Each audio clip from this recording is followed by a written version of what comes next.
I've been spending a whole lot of time apparently being controversial on TikTok, but every now and then I'll comment, and apparently I have a knack for making comments that people either really hate or really resonate with. We were so freaking lucky that whenever someone's with someone they don't like, I'm like, why are you wasting your time? Yeah. Like, why are you wasting your time? I mean, listen, I got divorced a year after I got married because I'm like, my parents are more passionate than me, and I'm in my 20s. Like, I'm not gonna do this. Hell no.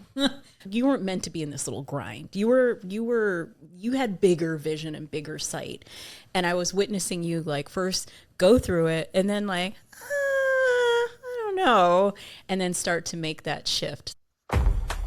What's up, listeners? Get ready for raw, unfiltered, laugh out loud conversations among friends. So take your bra off, get comfy, and let's jump into our show. Hey everybody, welcome to another episode of Bras Off. And no, you're not seeing double. I have sisters sitting next to me. We got Fiorella, as you guys know, but today's guest is Ilona, and this is Fiorella's sister, but more importantly, she is like super cool guest. And we'll give you her full bio later, but I just wanted to make sure you know, do not adjust your screens. You are seeing sisters. How you guys doing? I'm good. Yeah. Great, excited to be here. Good. I'm excited to have you on. And if you guys don't know, you were on like episode 4 or 5, right? Yeah. Yeah. When it was 3 of you. Yes. So definitely go back and check that out, because if you want, you'll hear lots of cool things about Ilona, but that was still one of my favorite episodes. It was still early on. We're still trying to figure things out, but it was such a great conversation. Yay. So I say go back to that. But if it's your first time listening to Bras Off, you know that this is all about raw, unfiltered conversations with friends. And that's because we just want to come authentically and be super real with you. And we're not putting on any airs. So you might hear us say some things. We might drop an F-bomb or two, mostly from me. Sorry, Mom. But the cool thing is, I think it's important for us to be able to say the things that nobody else is talking about. But before we dig in, how you guys been? What's been your week? What's your week been like? Well, I've been busy. I just came off of a week of being in California and promoting my work. So I've just been in the mood of networking and following up. So we're in California, San Diego, and LA.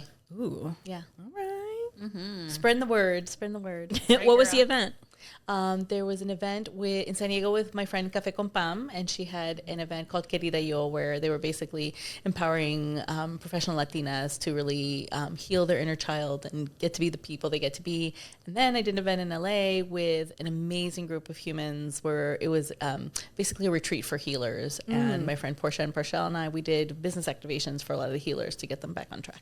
And shout out to Portia, because she's out here in Vegas area. And so I met her by happenstance, actually, at this other event that I went to. My other friend knew her. And then someone's like, you should meet Portia. I'm like, why do I know Portia already? And I'm like, hey, I know Portia. So shout out to you. Everyone needs to meet Portia and Parshell. Portia the connector, Portia right? and Parshell, they are the best. I joke that since I've met them, they've connected me so many people. They're like my favorite people in Las Vegas. It's always good to have a team. Yes.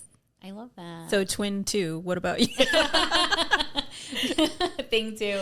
So so my Style by Fiorella Elizabeth Instagram is officially shut down. I had a moment, I mentioned in a few episodes ago that I wanted a social media break and I deactivated it. And in the reactivation, there was just this weird thing going on. And I went through all the things, did the customer service of Instagram. And finally they updated me saying that Instagram found it valid to completely keep my account disabled. So without explanation. Yeah, like I literally said, but why? Well, we can't tell you that. I'm like, what do you mean you can't tell me why I violated your community guidelines? I don't understand. So that was my week so far. However, I did start a new Instagram.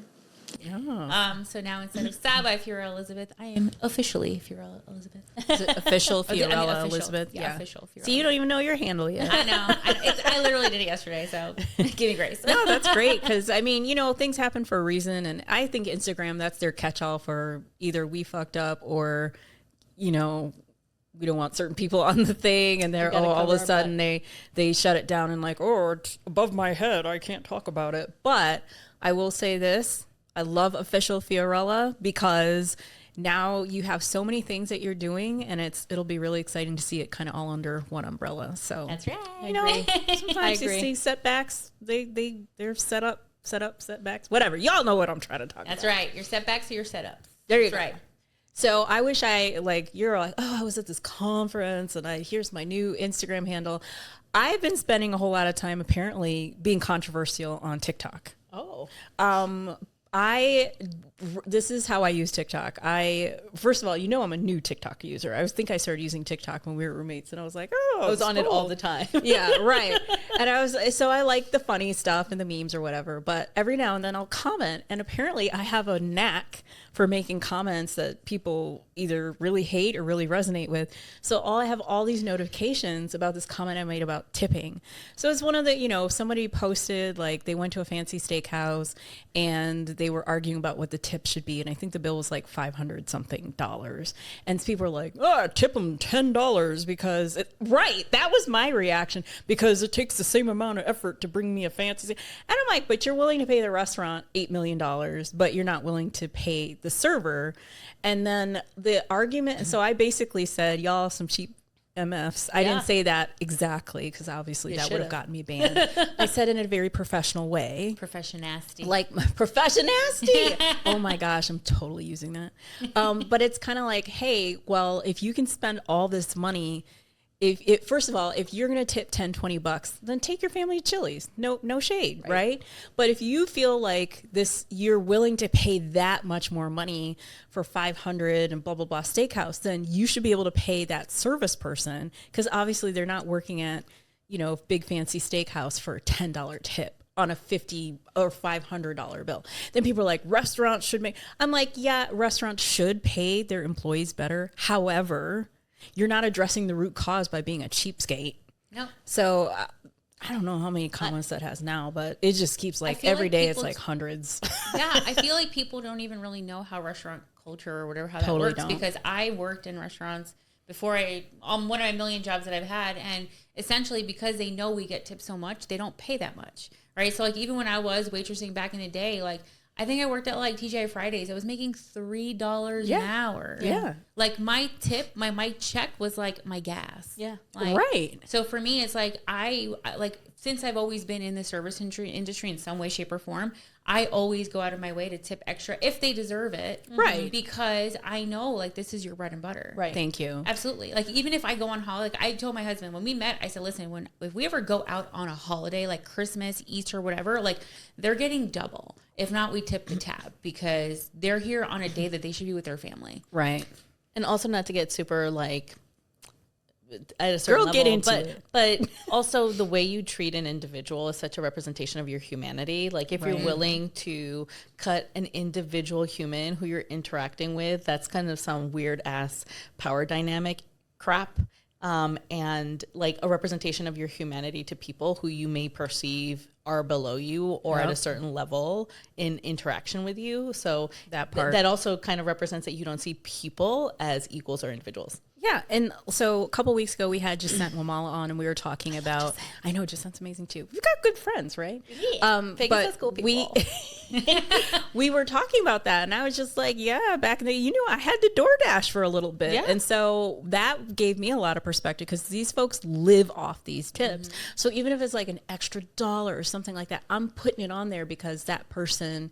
I know that they are depending on this to like pay bills.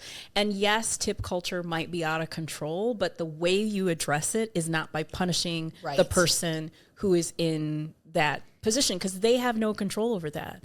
And if you were that upset about it, then don't go to the fancy restaurant. Right. Period. Right. So anyway, and I have to say this, like I'm seeing someone now, but however, if was on a date with someone and 100%. They did not tip, bye. Out of it. That's a deal breaker. I have stopped going to places with people who don't tip. Like I've noticed people who won't like, and it doesn't happen anymore because I would like to say I've cultivated generous and humane friends. But I used to have people who would be like, not leave tips. And I'd be so embarrassed that I'd like compensate for the tip. Yeah. And I'm like, how dare you? You know, when like you have to like split the tab and they give you like a million different like receipts or whatever. Like I kind of like eyeball to see what they're tipping. Cause in my head, I'm like, it's the full table. They should be getting the full 20%. Yeah, like exactly. I want to make sure you're giving your part of your 20%, dude. Right. Absolutely. And my thing that's is the minimum. Yeah, exactly. And my thing is if you can't afford to tip, then you can't afford to go out. Don't. Thank you. Period. Thank you. Or order less till you can afford the tip. Absolutely. I mean, So- this is a whole other tangent. Oh my God. All I'm saying is like I apparently have a knack for putting controversial stuff out, and so now I just like, oh, I have another 1,200 comments on my comments, so let me you. like move on. So Listen, social media is about engagement. I guess. Well, that too, and you're making those people think. No, I'm not. These people aren't thinking on TikTok. You'd be You never surprised know. when You when never they- know. Have you they seen were the one of comments? ones- I would say some of those. Sometimes you might change somebody's perspective. They gotta learn. Maybe because some of them need some perspective changes. I'm right. telling you. But that's not what we're here to talk about today. I think it's really unique. So that we have this kind of dynamic because I was thinking, and one of the things I was looking at about our podcast is like when the best episodes or the ones that people resonate with the most are the ones where I feel like we have the best rapport between guests and hosts.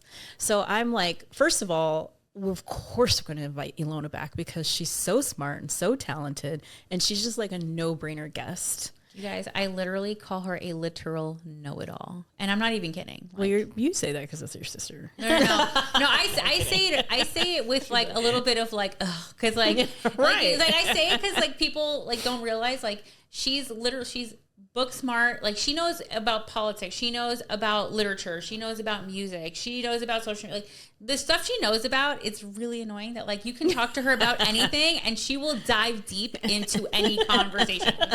Well, I co-sign on this because Ilona and I, when I first moved here, this was my roommate. And so I had the pleasure of meeting Ilona when virtually at first. And I just liked her right away. And then we just got to talking and jabbing.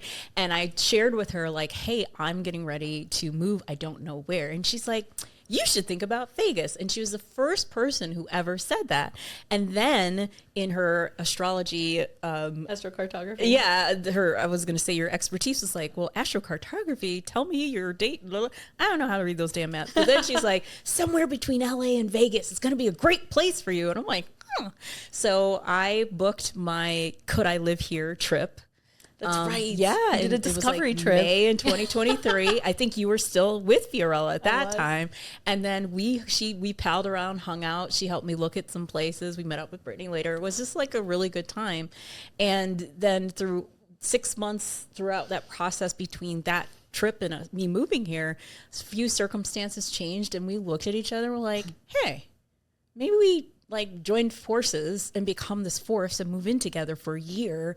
And so that helped, sorry, Cole, helped me adjust and also helped with the transition that you were in. You went back to Florida and then Literally. after It was like an overlap. Yeah. Then you came back and it was just like this weird whatever. So I feel like the two of you are family to me. And so who else would we rather have a great episode with? Because I feel like we're going to really get into some stuff. But let me give Ilona's professional resume so y'all know who you're talking to here. So Ilona Pamplona is a twice published author, coach, and strategist helping leaders align who they are with how they work. As a founder of Your Aura at Work, she uses human design to transform personal development insights into practical strategic actions. Her work helps entrepreneurs, professionals, and community leaders in creating clear, self-directed results in both life and business. And it's grounded in emotional intelligence, clarity, and self-trust. I would just like to say I was there when she was writing the second book. Yes, you were. I was still your biggest fan. I'm like, let me read this. So let's talk about where were we really? Like when I say where were we, not necessarily mentally, physically, but where were each of us in summer 2023? Oh yeah, I mean, I was in I ain't going back to Florida mode while my sister's like, I'm out, and I was still in the transition of this business and what it looked like, because my business was working, but coaching was just one of those things where it's like, I love it. And I still have clients today, but I'm like, this isn't the end all be all. And really exploring like, what am I going to do that is going to make me happy so that I can pay the bills and not have to worry about moving back with my mom in this transition or back with my sister if she comes back, and really kind of figure out my pathway to independence. Yeah. I remember that too. Yeah. And weirdly enough, you were in California then too, A brief moment. Yes, I was in LA dog sitting for a month and a bit. Oh, that's right. Little Greta. You know, Greta. I remember the Greta. Yeah, the little dog. me too. Such a great dog name. Greta. What about you, Fio? Oh my gosh. I feel like I might have touched on this on one of the many other episodes, but my husband and I have moved 6 times in the last 3 years or 4 years, and we were moving back to Florida. I was just kind of lost. And, we came to Vegas on his boss's accord. They told us he had to come. We came, and we both were not happy. So for us, we were going back, and I was excited, but it was also scary because it was like, I don't want to. I'm very big on like redundancy. Like I hated it. I hate the monotony, redundancy of life. And so for me, like I knew that going back, I was going to be back in the grind and in the everything, like I said, the monotony of what I was doing before. So that was just trying to figure it out as well. Yeah. I think the theme was figuring it out. Yeah. That was that summer was when I was leaving Michigan and coming to Las Vegas. So everything was new. And I was going to say, Ilona will tell you, like, I had all this, like, I'm going to hit the ground running and all this stuff. And I was a hot mess when I first came. I totally underestimated the amount of healing. And she's laughing because she would say to me, Jennifer, you might need some time to heal. But I really underestimated the amount of healing and just work. And what it didn't register what a huge, massive change this was. So marriage ending, my child's off in college. I moved halfway across the country, starting fresh in a place where I know you and Jason and Brittany. Right. And that's it. And I didn't have any family here. I didn't have anybody. And it was just all new. But, I was like, I'm going to come. Remember we had conversations. We're going to come. We're going to do all this stuff. We're going to be awesome. I ended up shutting everything down. I remember having a good, month and a half in bed watching Private Practice and binging all this stuff. Oh my God. It was a mess. I was broke. I was doing all this stuff. And one of the things I do remember that Ilona kept encouraging me with is like, it's okay to take the time and pause and heal. So I think the theme was like, we were all trying to figure it out at that time. 100%. Yeah. So On point. I don't want to do that because I look dumb trying to do the clock it thing and then the finger, the middle finger, the finger. I don't know.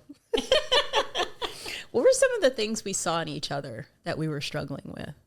I mean, you said it. I was like, this girl, well, on the conversations, you're like, I'm ready for a new start. We're going to make this happen. I got my business. I'm going to bring all these guests. We're going to do these retreats.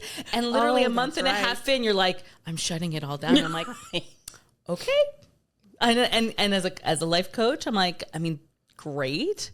But that whole like spirit of like, and I think the biggest thing that I noticed in you was like this sense of like working, like realizing that we've been conditioned as a society to be in constant action instead of like when the situation allows to actually pause and give ourselves breaks. And I think it was, I witnessed in you like the difficulty of like giving yourself that grace to break. I mean, cause like we had a very special condition where we were like, we got a year. We had a year worth of rent. We had a very rare condition or like special condition that we had the whole year paid in advance. And so in my head, I'm like, girl, why are you stressing? Like, give yourself like 3 months. You got a year. Like, what's the worst that could happen? You actually take a break. And there's just like, I think there was that mix of the fighting spirit and the part of you needed to heal really kind of clashing and fighting against each other. It was because it's one day you're like, I'm going to kick ass. The next day it was like, nothing happened. I was in bed for like 4 days. And that's okay. You know, for me, I'm like, girl, that's my favorite thing to do. Remember we watched those Spanish movies? I still watch those. Addis with Addis, yeah. Oh my God. Yes. Okay, we'll put those recommendations in the chat too. I think what I saw with you is like, you were at this really great like tipping point.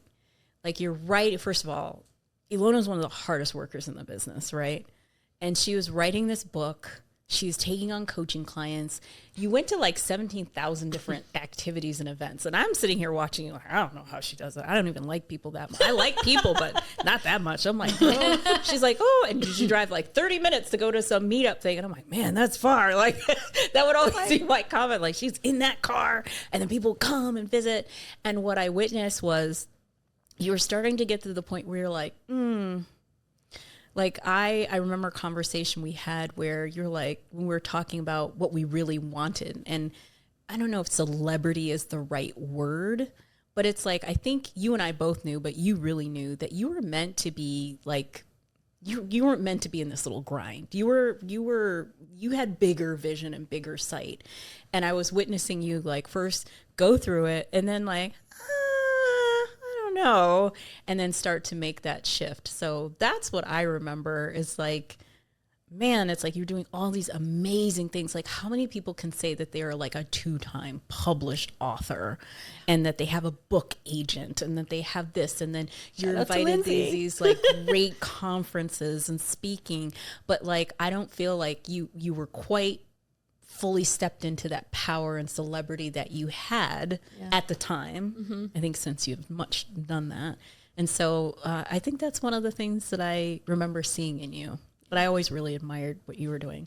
And I didn't know you that well. Yeah. So Ilona's going to have to answer that question. Oh, you know, I think Fio was still trying to figure herself out. Like, you know, a lot of the conversations in the beginning of 2023, before you moved back to Florida, was really like, what the heck am I doing, right? Like, do I want to be a housewife? Do I want to be an online influencer? Do I want to keep on cutting hair? Do I want to do something else? Hey, I like the education. It was a lot of like self-discovery. I think for me, I knew who I was and what I wanted. I think you were in a place where you had to heal because life broke down, but you were just like, if I don't do hair, who am I? Yeah. If I'm not a wife, who am I? Do I really want to do this? And she's also like, you know, and we could talk about human design, like she's a manifesting generator. She needs, like, I could be laid out on a couch for a month and not give a fuck, right? But like I would, sometimes I'd be sitting when we were living together and she'd be like, I need you to do this. And in my head, I'm like, great. Like I'm watching a show. So I'm going to finish this show in 30 minutes.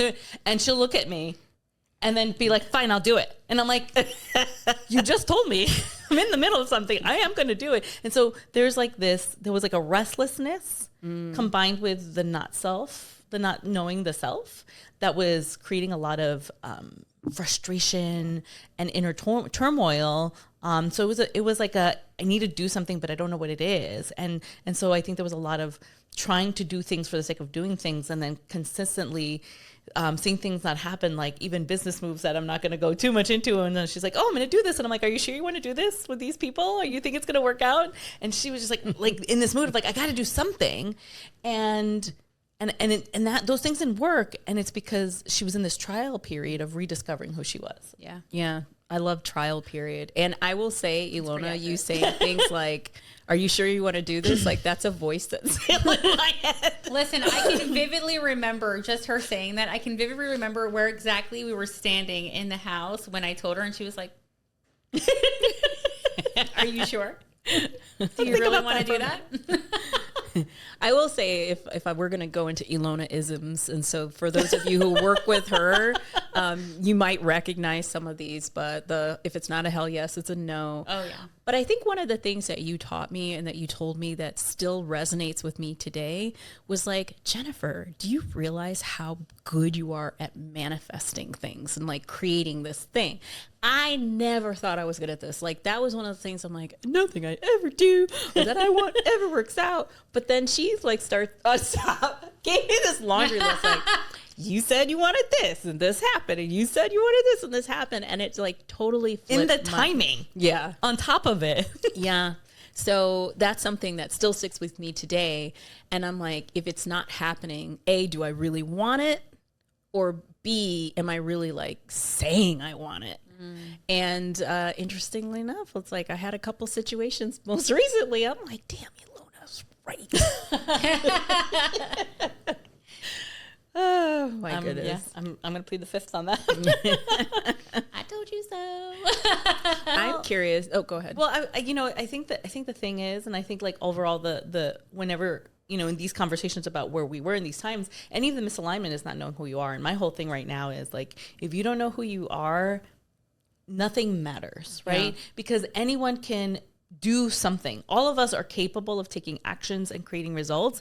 But if we don't know who we are and what we truly want, then eventually we're going to get to the point where those things don't matter. And we're just like little hamsters on a wheel, right? Mm-hmm. And so I think self-awareness, self-gnosis, and assessing oneself before doing something is the key to like actually feeling like you manifested the life that you wanted and having the results that you want. Because a lot of people are doing, pardon my language, a lot of people are doing shit just for the sake of doing shit. For real. Okay, so talk to us. How do we do that?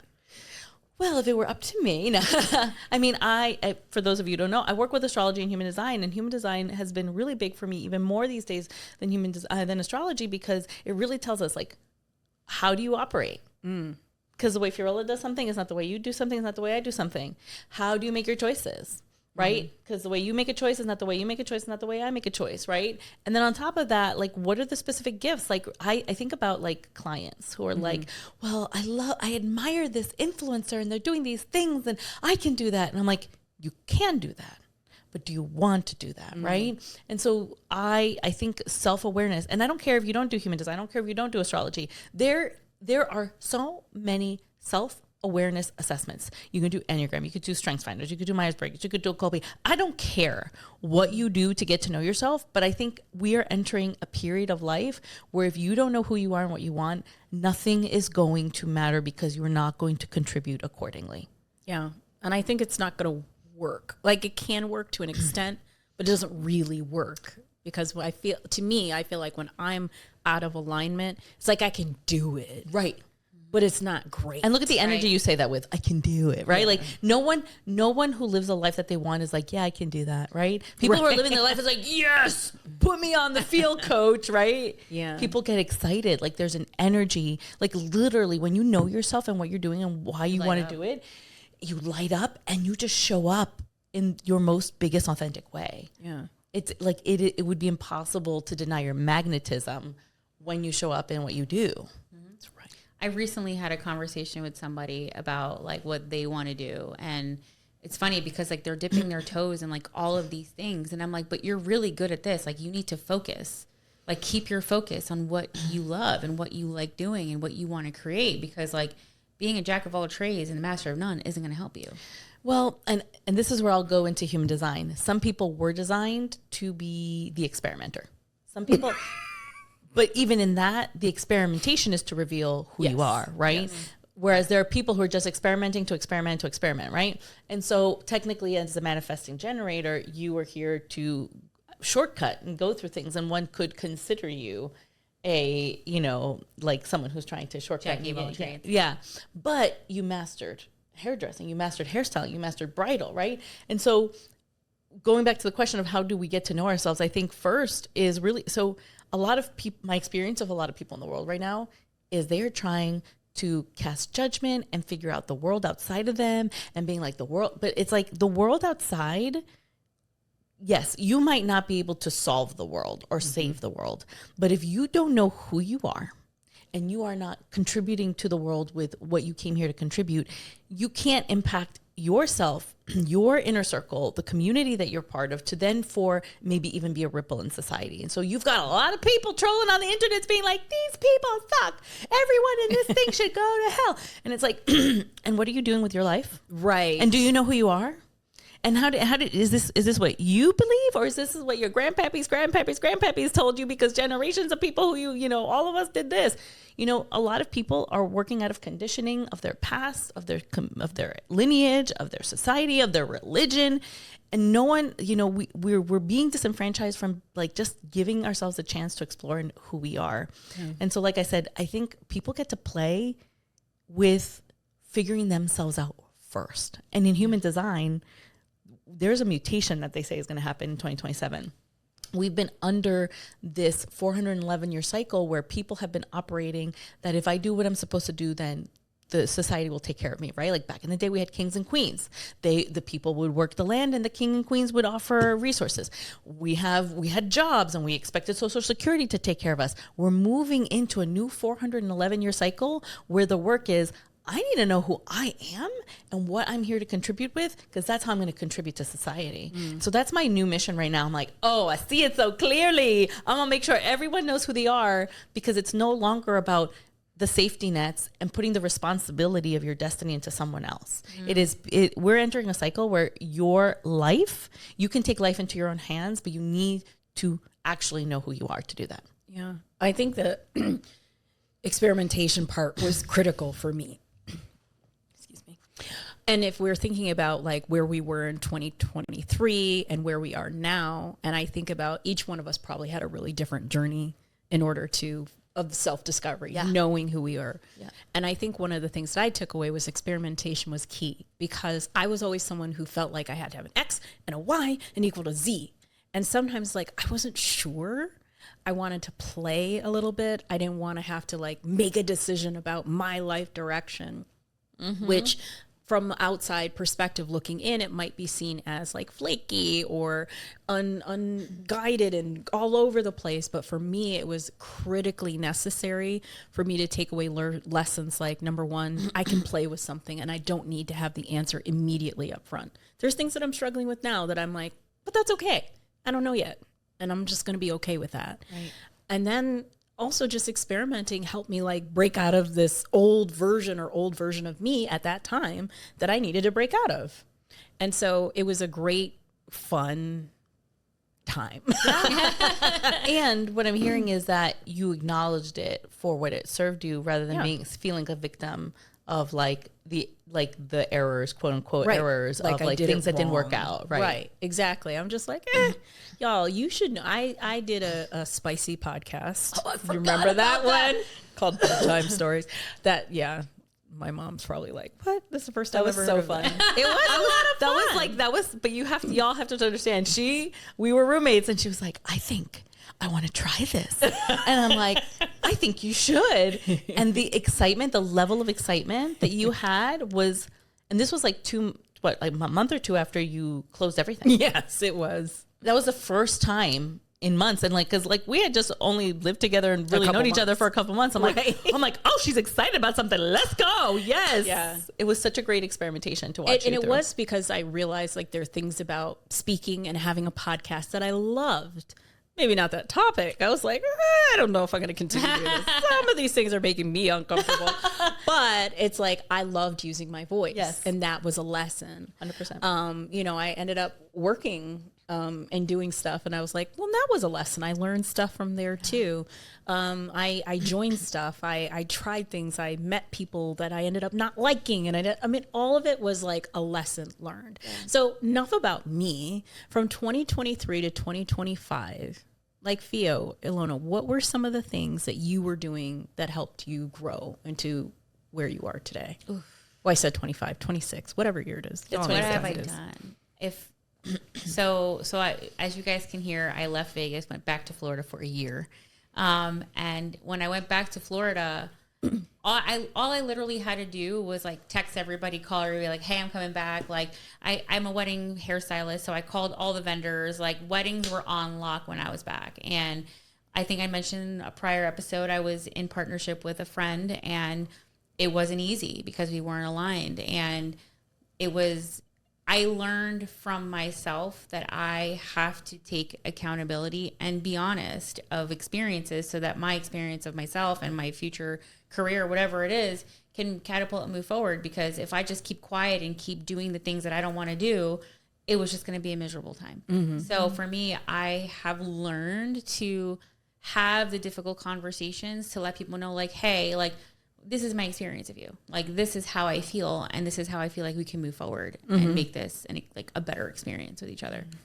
So, and it's helped tremendously in every kind of relationship. I mean, with my sister, with my own family, with my husband, like just that alone, to be able to have those difficult conversations has, I love them. Yeah, it does. Cause it's really interesting to see how, when you don't have the conversations, how much things just loom over people. Mm-hmm. And for me, that's what I think about. I had a dark cloud over me and the dark cloud's finally gone. That's exactly how I could feel. Like how I can envision it is I had a dark cloud just following me and it's gone because I'm just not going to let it hold on. Right. I like that. Yeah. All right, Ilona, what was your journey to celebrityhood? I don't think I'm a celebrity, but I think what I owned is just like owning my sense of authority. Like I may not be like famous, and I may not be the most renowned person in certain spaces, but like when I show up, I know that I have impact. And so really, I think between moving in and then moving into the new place, I think I went into a little bit of a hermit cycle, which is normal for a manifestor, rest cycle. Another fellow manifestor, by the way, is Adele, who like literally will sing for 5 years and then disappear. So I'm like, I get it. Like I had a year or two. Now I'm coming out of my Adele phase. But also really coming out and realizing that when I show up, I have impact and that I can't hide if I want to move this work forward. It has been one of the biggest things. And I think another thing that I really also had to deconstruct is that whatever my financial situation is not a reflection of my authority, my validity, my ability to do this. I think, a lot of entrepreneurs go into a lot of debt and experiences financially and struggles financially. And so there's a sense of like, I am not good. I have not made it because I'm not that $1 million coach that everyone's touting about on the interwebs. And so, I had this realization, some of them are just really good salespeople. They're not necessarily good coaches or good facilitators. And that I'm actually really good at what I do and that my value is immeasurable despite what my capitalistic financial reflection is at the moment. And that even that's not permanent, right? Like y'all, that like how much money you have in the bank or not does not depreciate who you are, the fact that you're worthy because you exist, and that as long as you're here and you're still in the game, that you have possibilities. Now I'll do one of these things. Yes. I mean, that kind of leads me to another question. Like we're talking about, 2023, we're here, and 2026, we're here, without like really talking about, I want to be real honest about the hard seasons, the hard work, the stuff that was not pretty, or, like for me when I'm crying in bed and that kind of stuff. What were some of the hardest seasons for you Ever? No, like in these last couple of years as you're stepping into this like more authoritative person. And Fiorella, feel free to answer that too. Like the cloud's no longer over your head, but I'm sure it wasn't like, I woke up and now I know what I'm doing. It's like, what were some of those difficult never periods? Works that way. Yeah, I know it. We had the clarity that we definitely were kind of come back to Vegas, and even coming back, going back, coming back, like all of my transitions, because I moved 6 times in the last 4 years. So like every transition was a depression, because I think about like, even as a hairstylist, right? Like I had almost 10 years worth of clientele, loyal clients that like I would cry when I closed my salon suite. I cried every day. And my husband's like, why are you so upset? I'm like, I feel like I'm going through 12 breakups a day. Oh yeah. I literally have to tell them I'm never going to see you again. Like this literally hurts. Like I have heard the craziest things from these people. So like for me, it's like letting go of those emotions, and we're not like letting go of those connections and, friendships and people, like in all of those transitions was so hard, because if you think about it, like it's part of your routine. Like seeing these people every 4 weeks, or going to see your friend at least once a month for coffee, like all of those things. And so for me, the difficulty was getting used to the transition. Like even when I came here this time, like I probably for the first 6 months, I was like, I'm going to be a TikToker. I'm going to do this. Like I was going crazy because like she said, I was trying to find myself. And in that finding myself was the down of it was, it's hard because you literally, you sit there trying to think of everything in the world that you could possibly do, and nothing's coming. So you're like, you want to be Jackie of all trades. And it's depressing because it's like, I want to do this, but I don't want to do this. Right. And I will say, like, shout out to my friends who know who you are. They FaceTime me every day, called me every day, because they knew, they felt it, they felt it. My social media fell off. I can, even though it's gone, I had this Instagram I had for 10 years. I built a beautiful community on there. I had about 12,000 followers, and I stopped posting in April. My last actual post was in April. That's why I'm like, okay, that it's gone, because I really didn't put into it. But not having that love for hair anymore was hard, like having hair be my main source of income was hard for me, because it's like, for me to have to wait for somebody to need money is hard, because no one always needs their hair done, I always need it, whether I can get it or not is a different story. I mean, you can call me. I think what resonates with me is the whole shedding of an old identity. Yes. And so that I was going through a lot of that, because, and you remember like some of the conversations we have, do I get a job? Do I not get a job? Whatever. And like, there's a part of me in an old life that was fitness. There was a part of me in an old life that was like this, corporate baddie kind of person. And I didn't really resonate with either of those things, but it's what I knew. And so it was really hard for me to shed that. Still is. Like there's still remnants of what I do that are pieces of those old lives. And so it was really hard to let that go, especially being in my 40s, thinking like, God, shouldn't I know by now what I want to be when I grow up? And the answer was no, I had no clue. And that was a little scary because like Ilona had mentioned, like we paid for this whole year up front. So there's a little bit of a financial buffer, but then I'm like, the clock's starting to run out. So don't I need to know? Because I had to start making way more money and doing this and doing that. And it's like this feeling like I know I'm good at a lot of things and I don't know how to package it. And so I kept deferring back to old ways of packaging. And I think I'm still struggle with that sometimes. It's almost like here, I think I'm getting more clear about what the new package looks like and what the new whatever looks like. But it's also really scary because it's new and I'm, again, older and feeling like, oh, here we go. We got to start again. And now that I have the wisdom and experience of knowing what it takes to build something, I'm tired. I'm like, do I have the energy to do this again? But yeah, that's kind of like what I resonate with, like the shedding. That's like a snake shedding your old skin and like walking into something new. Yeah. We just left the year of the snake too. A lot of people were shedding. Yeah. Is that why I'm losing some of my hair? I'll just reorder that Mary Ruth. That stuff works too, by the way. Yeah? You like it? I love it. And this time, I ordered all the stuff. Usually I just get one of the little products. Sorry, diversion I was here. going to say not sponsored, right? Not yet. Not yet. That's right. Mary Ruth, I love you. Anyway, how do you navigate that fear? Like, how have you guys navigated that fear of like the shedding and that piece? Because it's kind of uncomfortable. At least it was for me. I just really have gone to the point where I trust myself. I literally, so we grew up with a mom who was into astrology and manifesting and clearing energies. Like my mom had a vision board in 1982. Like before all y'all internet girlies were doing this, my mama had it. And to the point that the house that we grew up in is a house that she had on a vision board. And she didn't even realize that she had literally manifested the house we lived in for 18 years until after we moved out of that house. And I literally remember saying, I'm like, oh, that's our house. She's like, oh my God. I did that in New York before we moved to New Jersey. I didn't even realize we manifested the house. So like, I literally navigate those difficult moments by being like, if I believe in myself, it's going to work out. It might not be easy and I'm going to feel like crappity crap, but it's going to happen.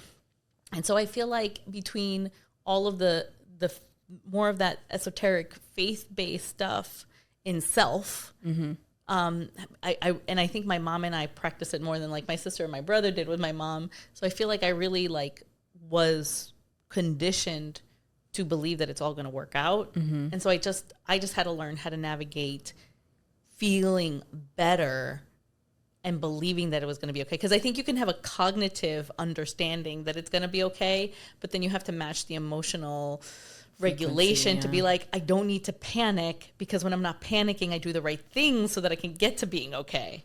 Okay, so we didn't have a manifesting mama since 1982. Yeah. What are some of the ways that we can, start to build that trust in self?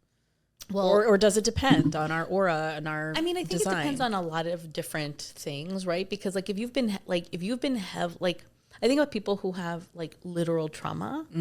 If you have so much trauma that you don't believe in the best outcome of the world, that takes therapy. It does take therapy. It takes a lot of literal supported work to even get your mind to open the door to belief. But if you've had the fortune of not having capital T trauma and having, because I've had, little T trauma. I mean, the death of my dad was pretty capital T, but that happened later in life. But I think everyone has some kind of trauma. And they talk about that in coaching, right? There's capital T trauma and lowercase t. A lot of us have lowercase t. If you have lowercase t trauma, then I think part of the work is, like I did with you, it's like, girl, do you see you're manifesting? I think having proof of concept that you've done things is part of like getting back into the faith in yourself to quote unquote manifest. Because if we look at etymology, manifest comes from Latin manifestus, which means grabbing with your hand. You know, manifesting isn't like, I'm going to light a candle and hope it works out. Manifesting means like, I believe in myself enough to go and grab what I want when I want it, when I need it. And so you believed after proof of concept and you're like, oh, that's right. Yeah. Right. And so some of us need support with a capital T trauma, and some of us just need proof of concept. You know, I think that's why some coaches, for example, start off a coaching container with being like, I want you to survey all of your friends and tell them and ask them what your superpowers are. Yeah. Because until you see what you're good at and ask your friends what you're good at and see the commonality of the common thread or the unexpected response, that you can actually begin to see yourself for who you are. And this is what it goes back to, you need to know yourself. If you don't know yourself, you won't believe that you can manifest. It's true. It was helpful to have you as a third party reflect it back, because I'd say at that time was probably going through a little T trauma. Yeah. And it was really helpful to have someone reflect back to me, because I wouldn't have even come to that conclusion on my own, because I was so wallowing in the woe is me that you were like, girl. I think of the Hangover when the Asian guy goes, but did you die? But did you die? You didn't die. You did great, actually. Let's talk about it. Yeah. But I think too, I have a friend that's going through something pretty traumatic right now, and she's created something in the midst of all that. She's created something beautiful. And that's something that I remind her, like, listen, like, you are going through some of the hardest shit you can go through right now in your life, but please remember like what you are doing and creating, because this is your holy grail. Like, this is you. This is what you've done through all of this. So remind yourself that even though that you think you're not doing enough, you're doing plenty. Yeah. Yeah. Well, that's a testimony, right? Like having people in your circle too, who are going to remind you what a bad bitch you are. Yeah. Right.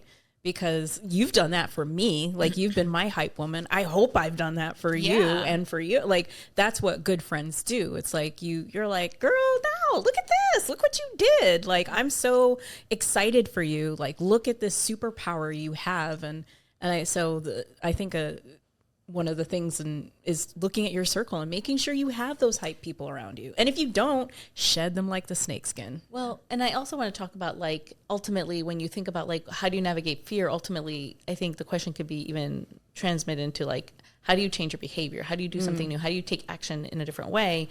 And when we look at the trans-theoretical model of behavior change from 1984, there's like a whole spectrum, right? Like, a lot of us don't take action because we don't know what we don't know about what's not working, right? And so first, in order for that to happen, someone literally needs to be like, bitch, do you know what you're doing?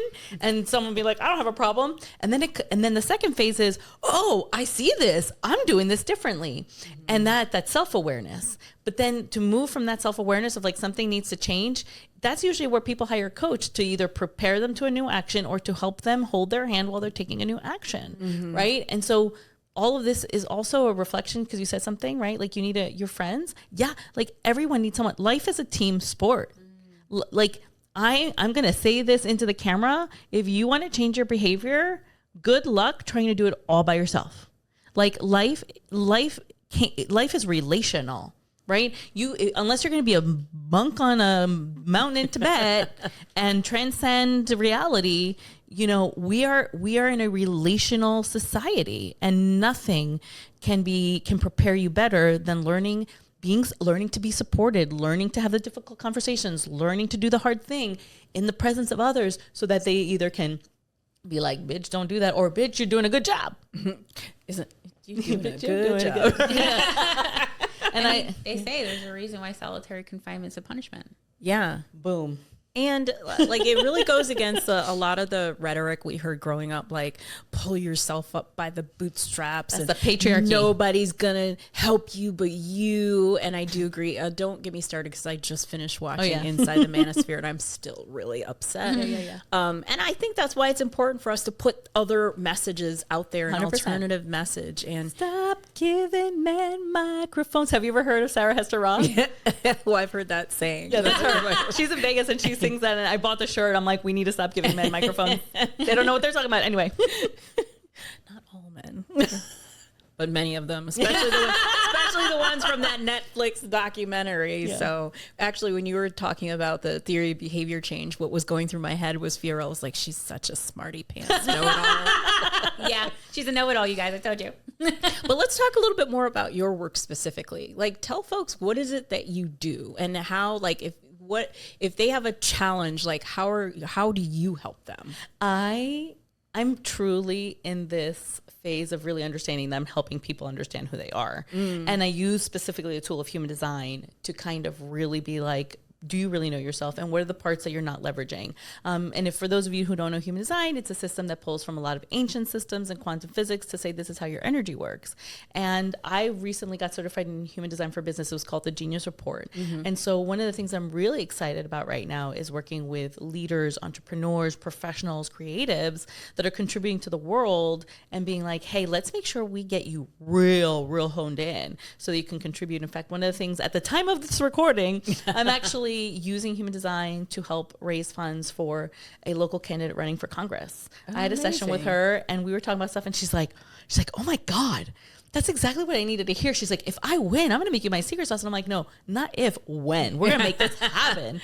And like, I love this idea that there are more and more people that are being open-minded to this, that we can actually change society. We can change systems. We can change ways of thought by knowing ourselves. Like, y'all, everything starts with us. Like, you can't go out and change the world if you don't know who you are and you're not being your best self, right? You can't go out and affect Congress or, you know, politics or your business if you're not aligned with yourself.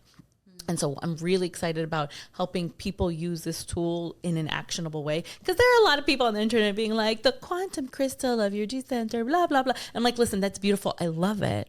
But people don't understand what that means. Let's talk about the fact that your aura, this is how you're going to rest. This is how you're going to use your energy. This is kind of how you're going to make your choices. This is what the talent you should be developing in. This is how you, like, hey, you can't work by yourself. You should have a business partner, and really make it applicable so we can start doing something with all this freaking information we have in the world. Yeah, I got really great advice, and I think you do this really well. It's like people who are really good at coaching and connecting, they know how to address the symptoms and not the problem. Meaning that I'm not an expert in human design. So you start talking about quantum realities and quantum leap or whatever, I'm going to like zone out. Yeah. But when you're like, you're tired because this is not aligned. Yeah.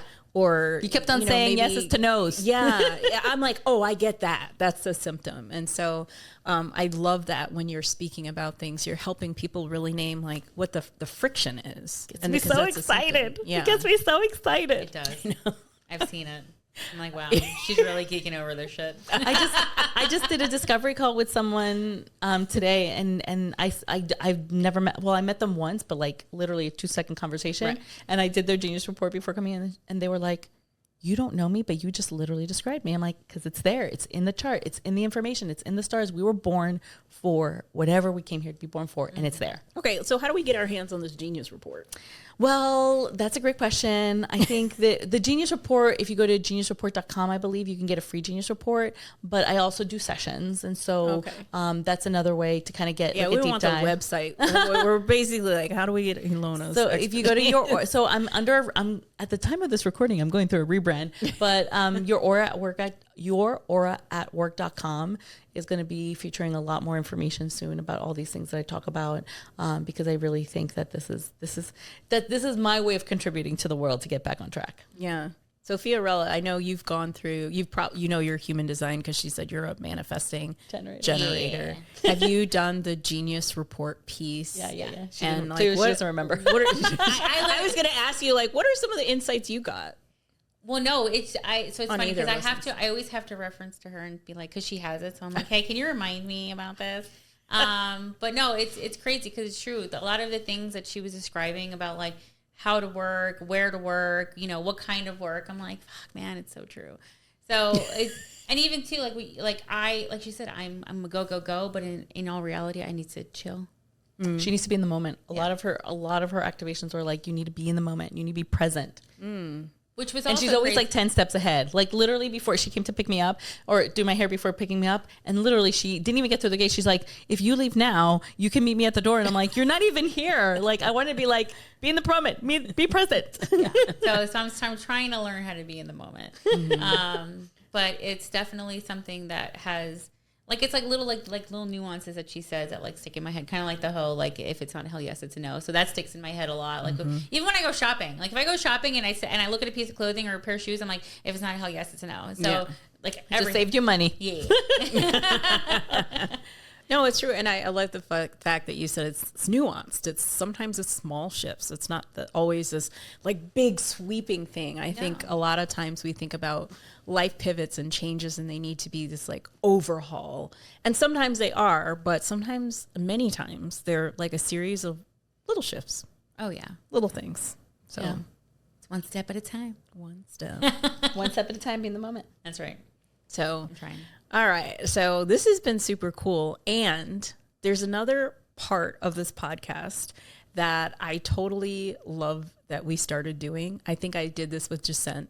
Now, Fiorella was supposed to be in that episode, but she was not able to make it. But I thought it was super cool to do. And so I want to do it again with the three of us. It's called Bras Off Confessions. Oh. No, it's not like the Bedtime Stories podcast. She's like, excuse me.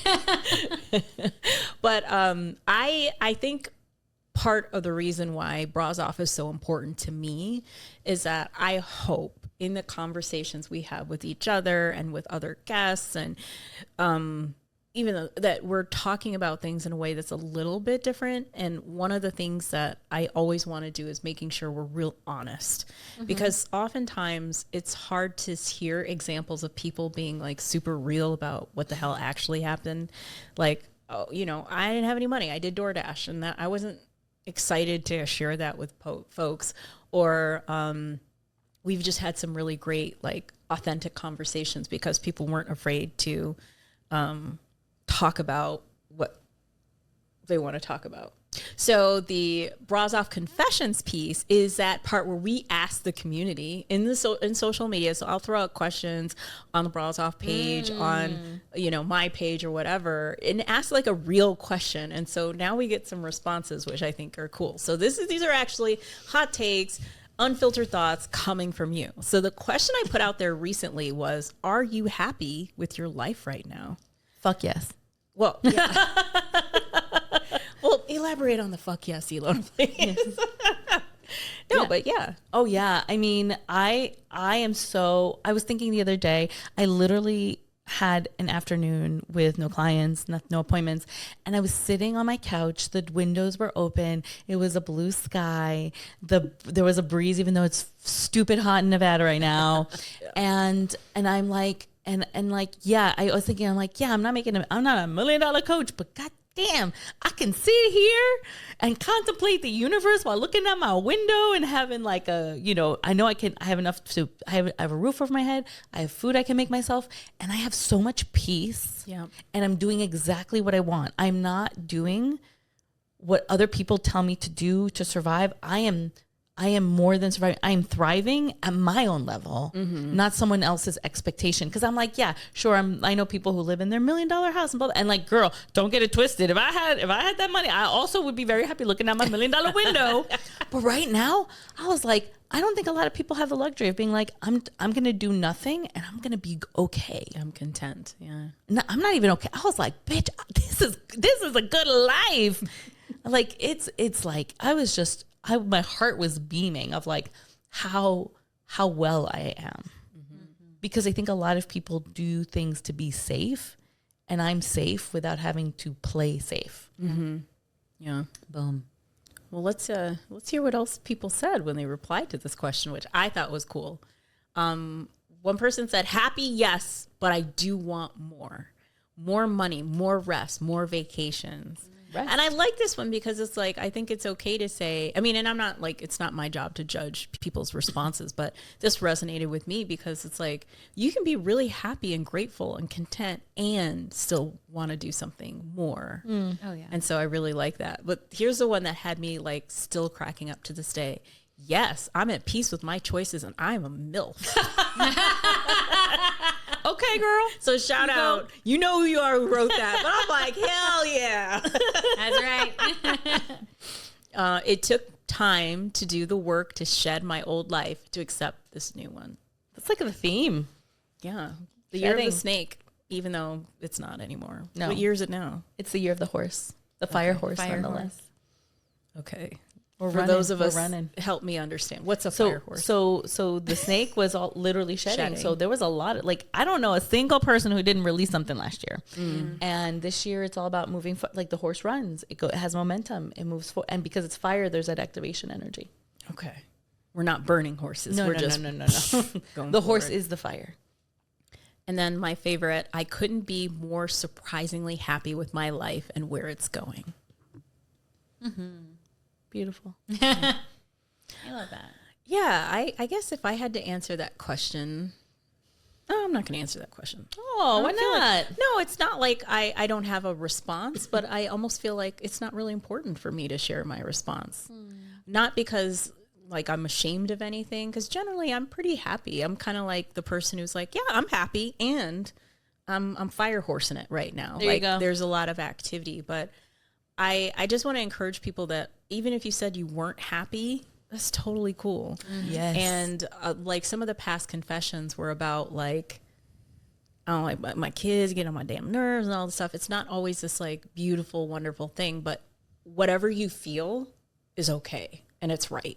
And so I think part of the goal of the confessions is like to not only it's right, but a lot of other people probably feel the same way. 100%. I mean, I think we're all conditioned to like, oh, we're going to get up and everything's hunky-dory. And if it's not hunky-dory, we'll just get hunky-dory. It's going to be fine.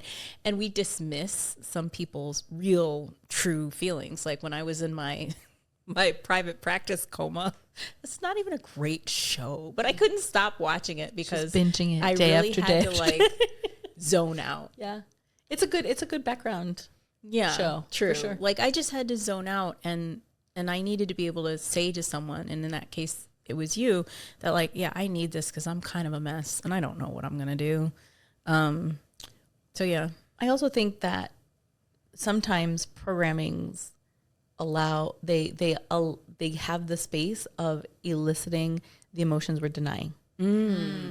Right? Like I had someone the other day go, we need more morality in the world. I'm like, we don't need morality because morality is subjective on your religion or your culture or whatever. What we need is emotional intelligence and self-responsibility. We need people to understand their feelings, learn how to deal with them or process them, and then have the self-responsibility to either give themselves the rest or take the action they need to take and be like, I am the owner of my life. Yeah. Boom. Mic drop. I'm going to put Fiorella on the spot because what do you think a future confession question should be? A future confession question. Yeah. What should we be throwing out there to the audience? Oof. You stumped her. We should do something like stupid crazy or something.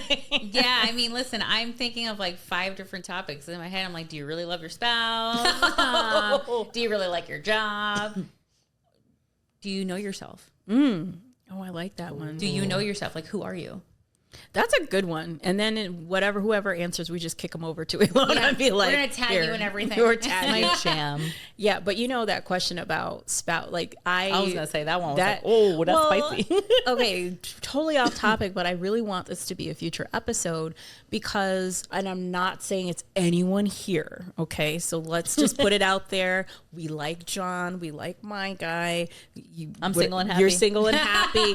Totally fine. We're not calling anything out of anyone in this room, but I can't tell you the number of conversations I've had with folks who are in relationships and are not fulfilled, or they're like, I'm just here because I'm tired and I don't really have the energy to make a change. Correct. Listen, I heard something this past weekend that I was just like, oh, okay.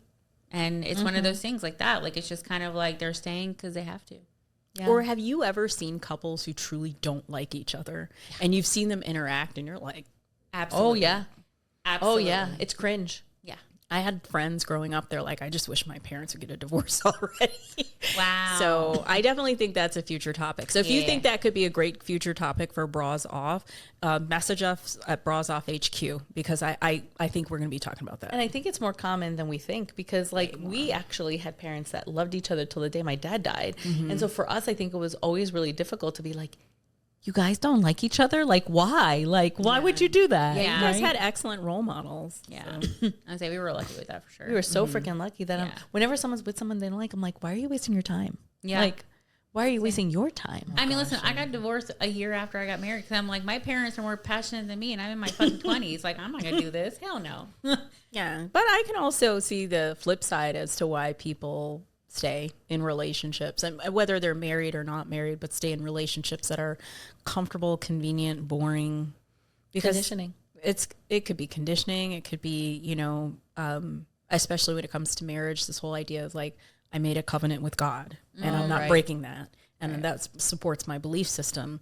And so therefore we got people who are taking it to the extreme, like the whole Duggar thing. And this guy's a gem. Y'all, I just watched like Water for Chocolate on HBO, which is a very well-known Mexican novel my that they gosh, made into a Tita. movie. They remade it. They did. Salma Hayek What? remade it. It's a 2-season series on HBO. And you have that, right? You have people who, because, like I think about how lucky are we that women can have their own properties and their own bank accounts and their own businesses when that wasn't allowed right before we were born. Yeah, 70s, But you're looking at this book where it was written like in late 1800s, like Mexican Revolution, where people married to keep money in a society or out of obligation or for political leverage. And then you have two characters that actually love each other, and everything that happens for them not to be together, and the amount of obligation. And I think about like, we don't live in the 1800s anymore, y'all. Why are we perpetuating this karma, these narratives, this like misery on the planet, right? Like, why? Like, we actually have free will. God, if we're gonna go down the God route, God gave you free will, y'all. Right? And there are systems that are still in place that do mimic the 1800s. But okay, so this is gonna be a juicy topic. Okay. When we tackle I'm like, it. I'm excited. I'm not in a relationship, but I'm gonna tune into that She's one. gonna be like, I'm gonna listen to that one. But yeah, no, this has been a really awesome conversation, and I took away. First of all, I think it's so great to like. I feel like in the years ago, you and I always talked. Now, more recently, Fiorella, you and I always talk. But it's so nice to have everybody on the in the chairs and couches together and have these conversations. I feel like it's a little reunion. Yeah. You guys probably talk all the time. Yeah. She TikToks me about 7,500 times a day. Yeah.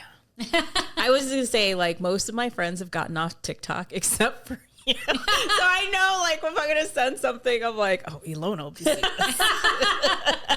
That is my one addiction. You'll have to pry it out of my cold dead hands. I just, so, like, if there's one thing you want to leave us with, leave the listeners with, what would you leave them with? Life is in your hands, and it's your job to do what it takes to figure out what that means for you and make that happen. Everything's possible if you give yourself the chance. Mm-hmm. Yes. What about you? What do you want people to walk away with? Have the difficult conversations and shed what you need to shed. Because the only thing that's holding you back is what you're keeping on your shoulders. Yeah. I think what you reinforced today for me is like there is nothing wrong with spending time getting to know yourself. And that's like a really critical activity. Huge. And It's the first step. The first step to like really get to know yourself and to give yourself space to do that. Even if you're crying in your bed watching Private Practice. I mean, it made was you worth cry it, for a though. reason. There was something there that made you go, I need to cry here. It was. I should one day, like, here's a list of all the shows that I watched. I mean, I watched a lot of TV. In fact, our streaming would be like, you're at the limit. I remember like, damn it, I gotta turn this off. Anyway. Oh, I forgot about that. Well, thank you guys for tuning in. And Bras Off, you can find it on YouTube. You can find it on Apple, Spotify, wherever you listen to your favorite podcasts. And where can we find you, Ilona? You can find me on Instagram at Ilona Pamplona and ilonapamplona.com, and also soon to be rebranded, yourauraatwork.com. Awesome. And Fiorella, remind us, what's your new Instagram handle? Official Fiorella Elizabeth. Official Fiorella Elizabeth. So make sure you guys tag her. And when you do, just know that I got this stupid message from Instagram. It's like, do you know this person? Is it fake? Because it was a new account. I'm like, I know, this is my girl. That's why I even sent you a message. I'm like, take that Instagram. But yeah, definitely check us out on YouTube. Check out the clips on Instagram. Tell us, some of the confessions, and we're going to be throwing some questions out there. Fiorella had some really good ones, but make sure you're following each of us at Finally Jennifer, at Official Fiorella Elizabeth, and at Ilona Pamplona. Thanks for listening to Bras Off. If you love the show, make sure you go to brasoffpod.com to subscribe and join our community.